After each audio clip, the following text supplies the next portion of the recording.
Thank you for passing them out. That I brought some texts that we're going to look over together.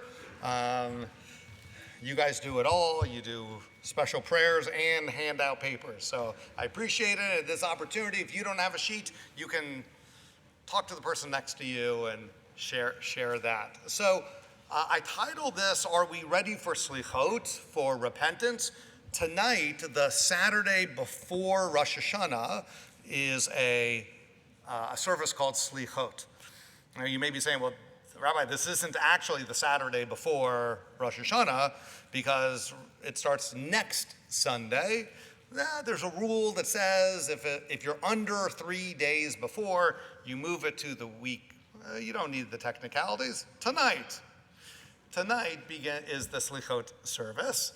We actually, as we've been doing for many years, are doing this in combination with Congregation or Kodesh, right down the street, and it's 9 o'clock tonight. 9:30 is the beginning of the Youth Circle program, and then after that will be the service. 9:30 tonight at Or Kodesh. We rotate it each year, and so 9:30 tonight with the service later in the program. So you're right, that is an unfettered plug to come and join us tonight for Slichot. But I want to start off with a pasuk from this week's Torah portion before we then focus on Slichot. And normally we would be reading this together, but I'm aware that we have many people that are participating in the service remotely, and so they can't hear us unless we're through the microphones. But the first pasuk, Deuteronomy 29:3, from this week's Torah reading, but God has not given you a mind to know, or eyes to see, or ears to hear, until this day, ad hayom hazeh, until this day. Now, of course, we're at the very end of Deuteronomy. Why has God waited this long to help the Israelites out? Right, that we're at the very end of the real Israelite experience. We're in the 5th book, in chapter 29. Right, we're at the end of the end, and now Moses is saying that God is giving you these things: a mind to know, eyes to see, ears to hear, so that you can fully appreciate and follow all of the rules that has been given. So why do you think God waited till the very end to give the Israelites, and this is the interactive part,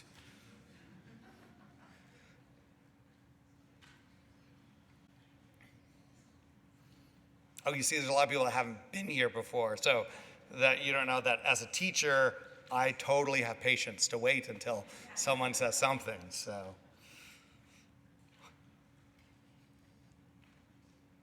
Yeah, Adam. Okay, so this isn't very spiritual, but I can't help but thinking that you're in a story, you're in a big book, and sometimes the conclusion happens at the end. Oh, okay, so Adam is saying, just kind of saying like, well, it's not that he waited till the end, it's just that it happens to be the end of the book, and that's sort of the culmination, the crescendo of the experience is they finally have learned something along the way. So what didn't they know before then?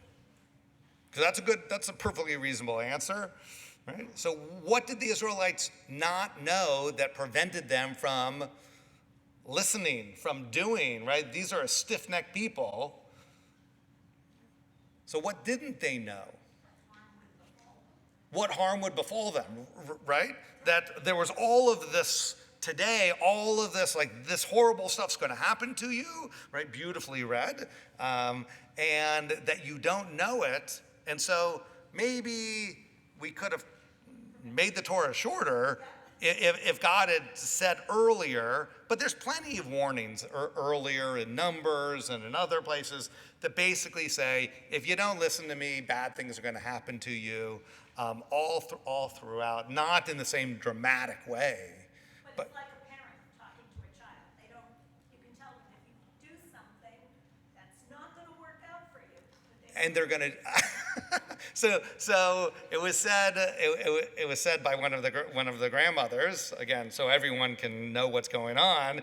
That it's like you telling a child, not that that ever happened to your children, right? But that you tell them what the consequences are going to be, and they just need to go and figure it out themselves, and that parents have no wisdom at all until a certain age when all of a sudden your parents get smarter, right? No, I'm telling you, it does happen, Asher, that all of a sudden your parents are not as foolish as you thought they were. Maybe it's that you actually are the one that changes, not your parents. Well, let's pick up on that in the Rashi comment from Deuteronomy on this verse, because I think Rashi is going in the same direction that you're going in as well. He picks up on Ad Hayom Hazeh, until this day. Rashi says, I have heard that on the day when Moses gave the Sefer Torah to the sons of Levi, as it is written, and he gave it to the priests, the sons of Levi, all Israel came before Moses and said, Teacher Moses, we all stood at Sinai and accepted the Torah, and it was given to all of us. Why then do you give the people of your tribe control over it? Right? They're saying, why, Moses, are you giving it to your own family members? Because tomorrow they will say to us, Rashi says, it was not given to you, but given to us, the Levi'im. I think it's amazing that they're questioning kind of they have all the power, right? Moses is giving the Levi'im the Torah, and that they're going to use that power in a negative way. And Moses responds as he does in other areas when Korach is challenging him. He also responds with a sense of openness. Here, Moses responds that Rashi says that Moses rejoiced at this matter and said to them, this day have you become the people of the Lord thy God, meaning only this day have I come to understand that you are attached to and have a desire for the omnipresent. Devekim is the Hebrew. Moses is realizing only now do the Israelites understand what this whole Torah is, that they are standing up to fight for it, to say, we want part of this as well. Right? In Chassidut, it's devekut, is this idea of closeness, of attachment, that you want an attachment not just to the Torah, but to God.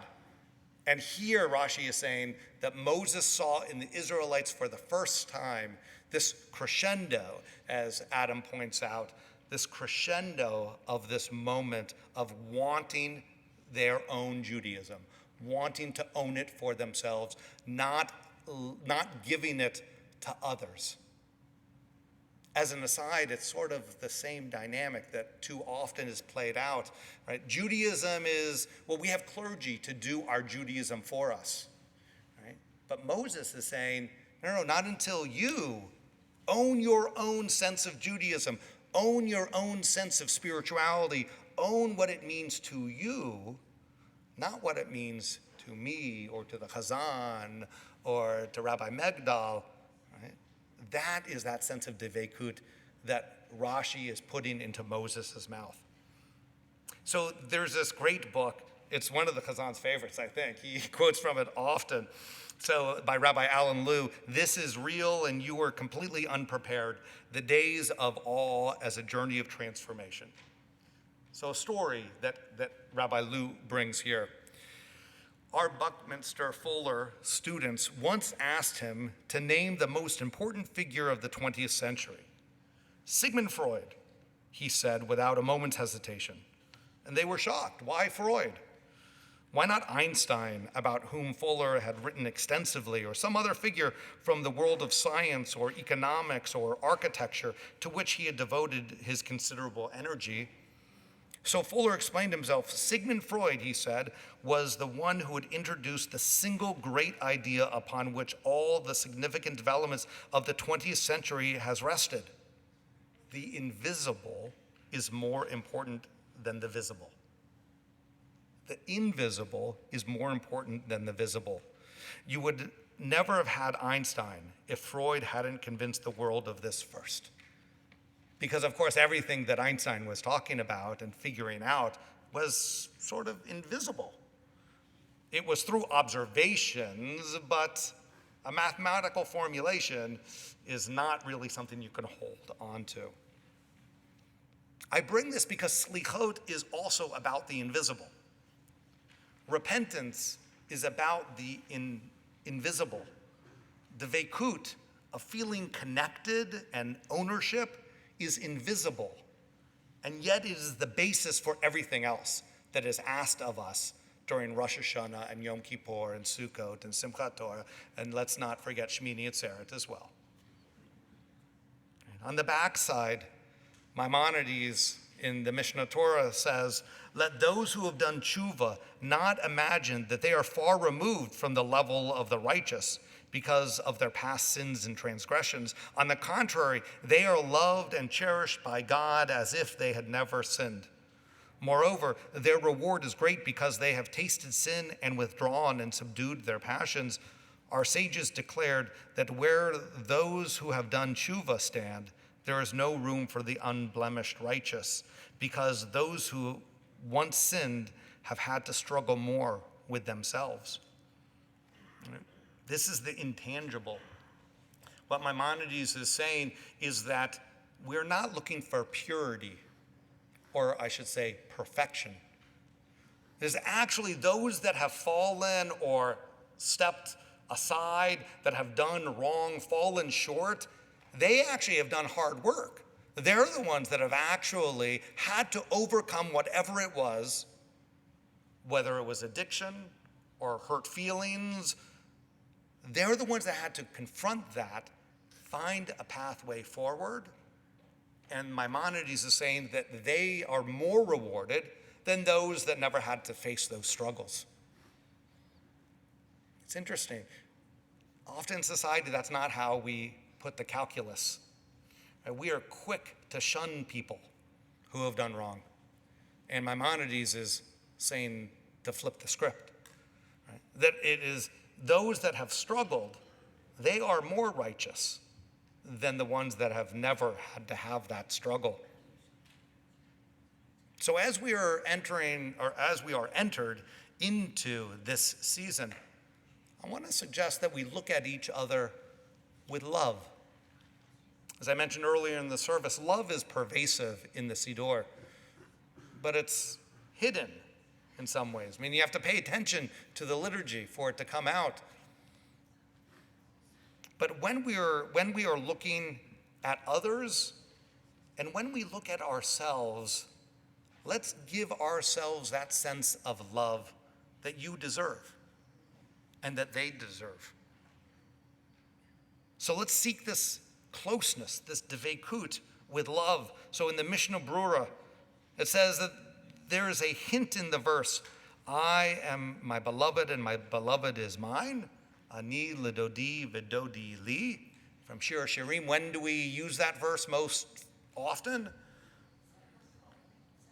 I heard a lot of murmuring, and I'm going to assume you're saying under a chuppah. Yes, exactly. So under a chuppah at a wedding, this is a verse that's often recited. Ani lidodi vidodi li. That the first letters spell Elul. So if you look on the right at the Hebrew, I bolded and enlarged the first of each of the letters, Ani lidodi vidodi li. And the last letters, the Mishnah Brura teaches, have the numerical equivalent of 40. The word li, Lamed Yud, is 40. This alludes to the 40 days from the beginning of Elul until Yom Kippur. For during these 40 days, repentance is more readily accepted, so a person should bring their heart near to their beloved and God with repentance, and then the beloved will be close to them to accept the repentance with love. So Ani lidodi vidodi li, the first letters of that spell the word of Elul, the month that we are in right now, the month that we are supposed to not just be focus our intentions on our closeness to God, but also the Mishnah Brura is telling us, be focused with our closeness with a full heart, with love, and I think with an extra sense of charity, of grace for those that we encounter as we receive tshuva from them and we offer it as well. Shabbat Shalom. And I look forward to seeing you next Sunday night for Rosh Hashanah. So, That's next Sunday.